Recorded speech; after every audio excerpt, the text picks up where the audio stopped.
The Turkish president is in Russia to mend fences with Vladimir Putin. Ties between the two countries have been strained since Turkey shot down a Russian fighter jet last November. So, can they be allies? And what will this mean for the West? This is Inside Story.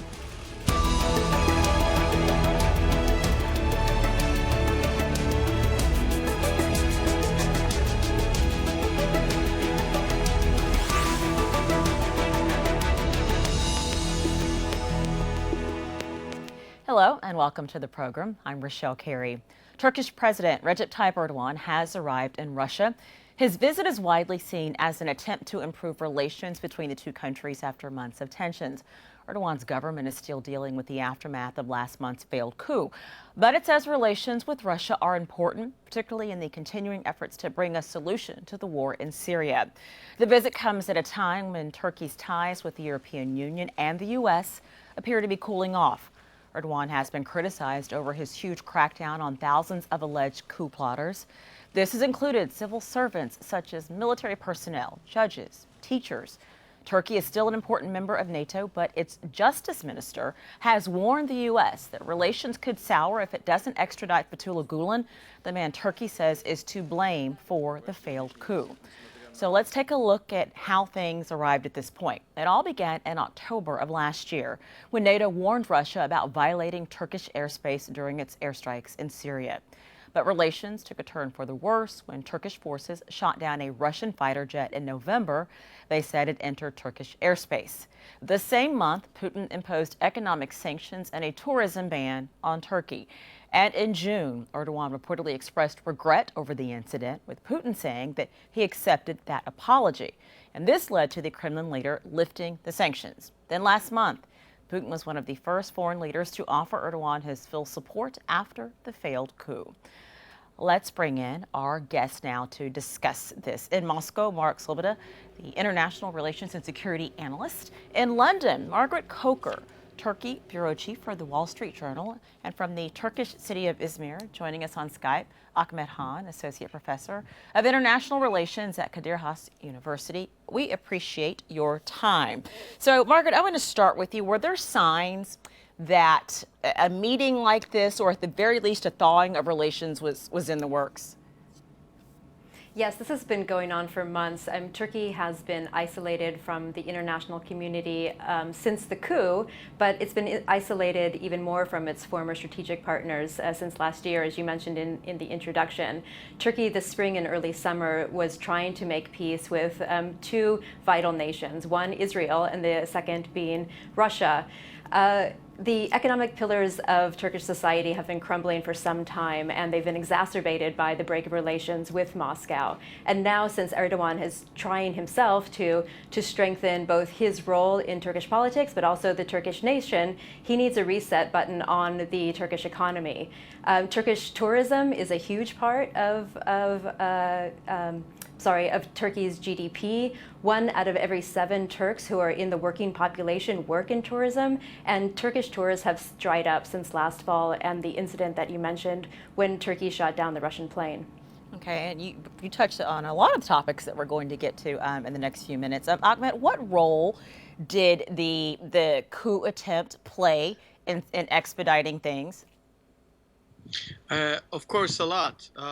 Before the coup attempt, most of what was happening was related to foreign policy of Turkey, the debt that it was enjoying before the cooling down of relations with Russia in the Middle East, and the autonomy that it has enjoyed, being a country which had very good ties with Russia, balancing its Western relations with the relations that it's got with Russia, all were very important factors. But after the 15th of July, the failed abhorrent coup attempt that Turkey has suffered, Putin was very quick to exploit the differences that were emerging between the West and Turkey. Turkish perception of the Western countries not being supportive enough against the coup attempt, not being cooperative enough to fight the aftermath of the coup, in the aftermath of the coup with the terrorist organization that was accused of perpetrating the coup attempt on the side of the West, has made Moscow a very key potential ally. for Turkey for its future relations, both in terms of foreign policy and in terms of consolidation in domestic politics. Mark, what do you make of Vladimir Putin's full-throated, forceful support of Erdogan in the aftermath of the coup? Well, I think that what we saw with this aftermath of the coup and the Russian response to it is, one, Russia indicating its long-standing aversion to overthrow of domestic governments and the chaos that thus ensues. But it was also a response to earlier reaching out by the Turkish President Erdogan. He had, as your previous guests have stated, been seeking to repair relations and was rather doing so rather desperately, rather strongly. And Russia saw this as an advantageous chance to respond to that.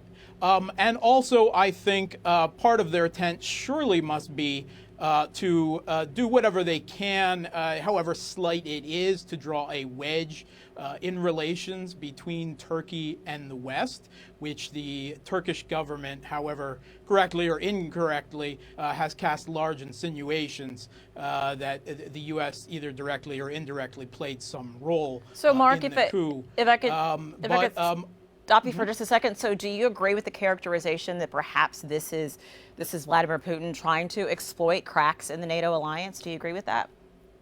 Oh, absolutely. I mean, the Russian president wouldn't be doing his job if he wasn't trying to exploit cracks in the NATO alliance. I mean, NATO is massing troops on Russia's border. So if Russia wasn't doing everything they can to weaken that alliance, well, they certainly wouldn't be fulfilling the national security interests of the Russian Federation.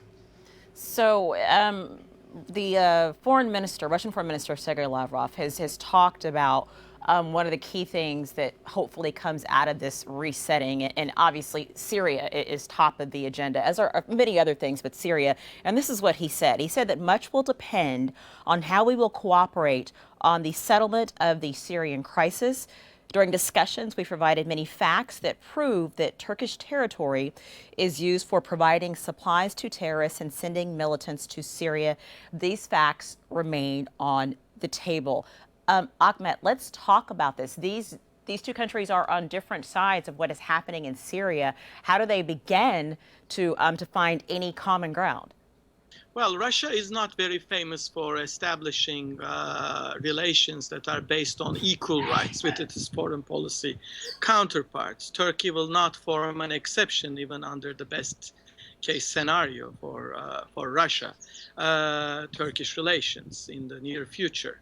And what do I mean with that? I do not see Russia moving an inch from its position as is in regards to the Syrian regime, the Assad regime. Neither I do wait the Russian bombardment in Aleppo stopping, or Russian characterization of certain groups in Syria fighting against the Assad regime as terrorists changing. However, Russia might be more inclined to show some concessions when it comes to the Kurdish groups fighting against Syrian opposition and Syrian regime at the same time. That's a very convoluted matter.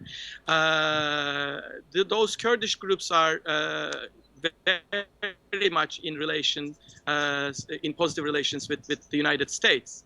And Russia, even though might still be interested in supporting those groups to an extent, could provide lip service to Turkish position in Syria in regards to those groups. But apart from that, I do not see Russian policy in Syria changing drastically over this newfound coziness with Turkey. Margaret, do you agree with that assessment? I mean, Turkey has been very clear that they feel that the Assad regime should not stay. Russia does support him. Where is there any middle ground on that? I don't see any middle ground, quite frankly, and I don't think that there's going to be any breakthrough during these brief meetings in St. Petersburg today. Really, I think before the coup, what we saw was actually a tightening of Turkish relations with both the U.S. and the international coalition against Islamic State. There was, the day before the coup, we published a story about how Turkey was fully on board with the operation that's going on right now in Manbij, and also supporting those both Manbij Military Council and local Kurdish fighters who are working with U.S. Special Forces there. Turkey was ready to show a much more overt role in this international coalition, but what was holding it back was the fear that because of the Russian plane shot down from last fall, that Russia would retaliate if there was more of a Turkish overt instead of covert role going on along those border areas. I think that the Prime Minister, the Turkish Prime Minister, excuse me, who I interviewed about 10 days ago, he made it quite clear that the strategic relationship with America and with Washington was Turkey's #1 priority right now. And when you look at Turkey's own national security threats, what they have elevated as the biggest concerns for Turkey and its homeland, you have Syria and that civil war, you have the Kurdish insurgency, and you have Daesh, you have the Islamic State. And on all three of those fronts, Turkey faces much stronger with the alliance with Europe and the US than it does with Russia. Mark, do you agree with that? We have to keep in mind that in relations with Syria, this is the crucial point moving forward. It wasn't very long ago that the Russian president correctly openly called the Turkish regime of Erdogan a state sponsor of terror in Syria. And in the course of their proxy war, the support of jihadists in Syria, the training of them, the arming of them, and the salarying of them on Turkish territory, these rat lines that continue to supply the jihadis in Syria, this is the most crucial issue. And I don't think there can be any real, genuine rapprochement between Russia and Turkey until the Turkish-Syrian border is closed and the flood of jihadis into Syria has stopped. But Erdogan's statements just yesterday to TASS news agency are not very optimistic in this regard. He outright continued his call for regime change, essentially a continuation of a proxy war to remove the Syrian government. And when pressed on the question of Jabhat al-Nusra, which is al-Qaeda's newly rebranded franchise in Syria that dominates the so-called Syrian rebels, quote unquote, in the north of the country, Erdogan said that he did not regard them as terrorists. And this is rather shocking because even the United States has long regarded Jabhat al-Nusra as terrorists, even if their proxies in Syria are openly allied and embedded with them. And further, we have 2 UN Security Council resolutions calling for the eradication of ISIS and al-Qaeda and all individuals, organizations, and endeavors that associate with them. Those are pretty strong words. And Turkey, the Turkish regime of Erdogan seems to be in open defiance of these Security Council resolutions. So Ahmed, if it's not likely that there's going to be anything productive to come out of this meeting as it pertains to Syria, let's talk about what some of their other goals might be, some of their motivations. What else might their motivations be? Margaret touched on some possible economic motivations that Turkey may have for coming to the table. Well, it is about regime security more than anything else right now. Yes, before the 15th of July, economy was a very important issue. And it still remains to be a main factor. If you check the figures, 60% of what is Turkey's revenues from Russian tourists have been lost, and that has got a tremendous impact on Turkish Ahmed, economy. if I could add something to that as well, there were a couple of projects that were put on hold when the relationship between Russia and Turkey went so sour: a nuclear power plant and a major gas pipeline. A major gas pipeline, yes, but nuclear power plant has never been spoken of. That was always an issue that parties were very careful not to bring on the table as one of the projects that has been halted. In fact, there were declarations from both sides that the nuclear power plant project was going on. And that was actually a sign, had to be taken as a sign that there was always room for those relations between Turkey and Russia to have a thaw, as it does right now, in the foreseeable future. It arrived before the 15th of July, and it was very timely for Turkish government because at the time, what was very important in terms of economy, Turkey's economy, what was very important in terms of Turkey's lost autonomy of action in its foreign policy, which was stemming out of the fact that Turkey was always able to balance its relations with Russia, with its relations in NATO and with the West, were all very important factors. But after the 15th of July, now for Turkey, the number one priority is about the terrorist organization that has been backing this coup, as claimed by Turkish authorities, namely the Gülenist organization, FETO.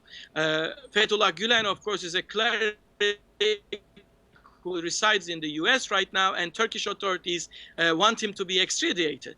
And they are not receiving any positive response in that regard from the Americans. And anti-American feelings are running very high nowadays in Turkey because of this. Also, Turkish authorities are not very happy with the level of support that was provided by the West, which in contrast with Russia, did not send in any high-level representatives to Turkey to support the Turkish government, or did not call, as in the case of Vladimir Putin. And now that support means a lot for Turkey, more than the economic concerns, more than the foreign policy concerns. I want to bring Margaret. I want to bring Margaret in actually to pick up on what it is that you're saying, Margaret. So yeah, Turkey has been pretty outspoken about not being happy with the way that the West has had, or rather not had, their back as forcefully as they would have liked. How much of a factor is that in what Erdogan is doing right now with Vladimir Putin? Tough it's hard to to say, quite frankly, because my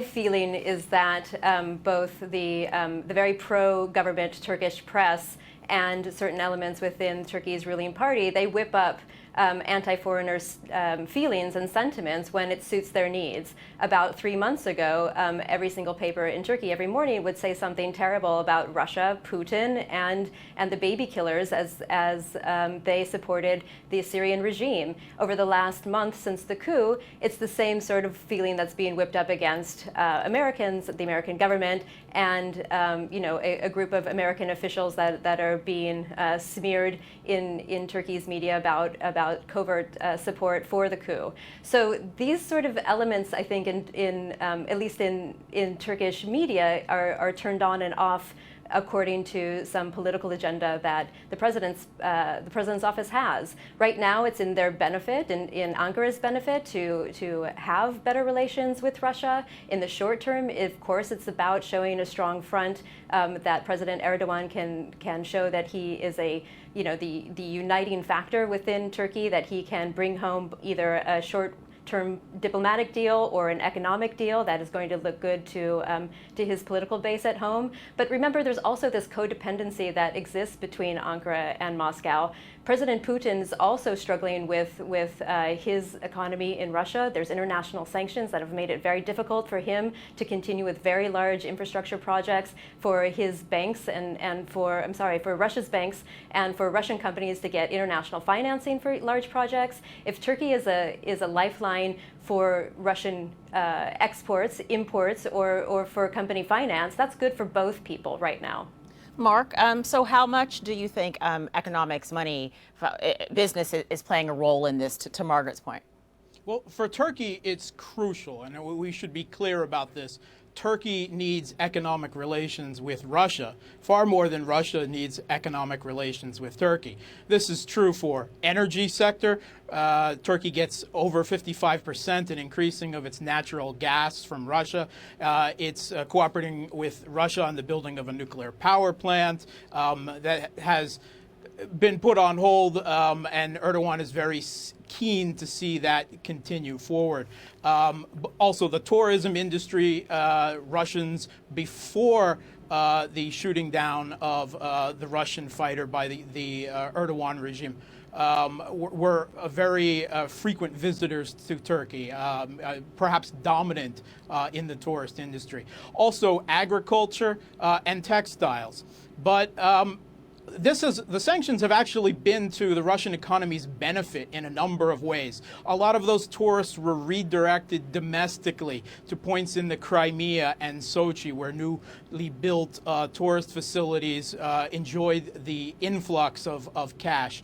The agricultural sector in Russia is experiencing a boom with import substitution. And there's a lot of economic big players in Russia that are not keen to see the sanctions removed, either with the West or with Turkey, because both of them benefit Russian industry. Ahmed, I see you nodding. Actually, I see both you and Margaret nodding, but Ahmed, I'm going to let you respond to that, shaking your head rather.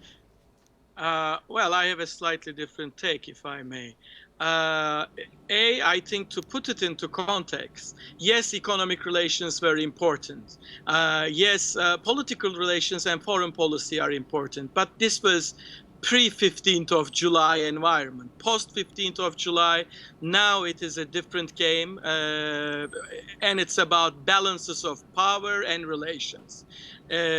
When it comes to the interdependencies of Turkish and Russian economies, remember that the text that apologized, quote unquote, from Russia that came from Turkey was, as has been said by Russian authorities, was a text which was closer to Turkish thesis than the Russian thesis. I think because of strategic reasons, because of interdependencies, Russia is also acting very much accommodating. This doesn't mean that, in my opinion, the Russian side will just give in to Turkish concerns, or all sanctions will be lifted in a moment, in a space of moments after President Erdogan's plane leaves the tarmac in St. Petersburg. Russia will still keep some of the sanctions in place, but they will silently go away, in my opinion. Plus, the Russians, especially President Vladimir Putin, are no fools. They know that despite all the talk about Turkey changing axis and this and that, as Margaret has said, Turkish press is being instrumentally used in fine-tuning Turkey's foreign relations, creating a public pressure when it is needed on the government, that the government happily responds. So Putin knows that it is not going to be in seconds that Turkey would change course, leave NATO, disregard its relations with the United States. That is not going to happen. Ahmed? That is why Russians will be acting slowly but strategically. Okay, and Margaret, you're going to have the last word here. And what do you think? How do you think the West is watching this, is assessing this, would like to come out of this or not to come out of this? Well, the West is quite a lot of different countries. I can say from Washington's point of view, they're probably looking at this as a rational and necessary step that Erdogan needs to make in order to shore up both his political base at home and also the crumbling economic pillars that need to be repaired, so he can branch out and focus on other policies as well. Europe is probably looking at it a little bit more with a cynical and skeptical eye. Of course, Europe has Russia in its backyard, and the idea that this gives Putin another sort of pawn or piece to come back and take other hard lines, whether it's related to Ukraine, the Black Sea, or Syria. Nobody wants to see Putin strengthened. Nobody actually nobody actually in Europe wants to see Erdogan strengthened as well, quite frankly. Thank you all so much for the conversation. I appreciate it. Thank you to Mark Sleboda, Margaret Coker, and Ahmed Han. Thank you. Thanks. And thank you for watching. You can see the program again anytime if you visit our website, aljazeera.com. And for further discussion, go to our Facebook page. That is facebook.com/AJ Inside Story. You can also join the conversation on Twitter. Our handle is @AJ Inside Story. From me, Richelle, Carey, and the entire team. Bye for now.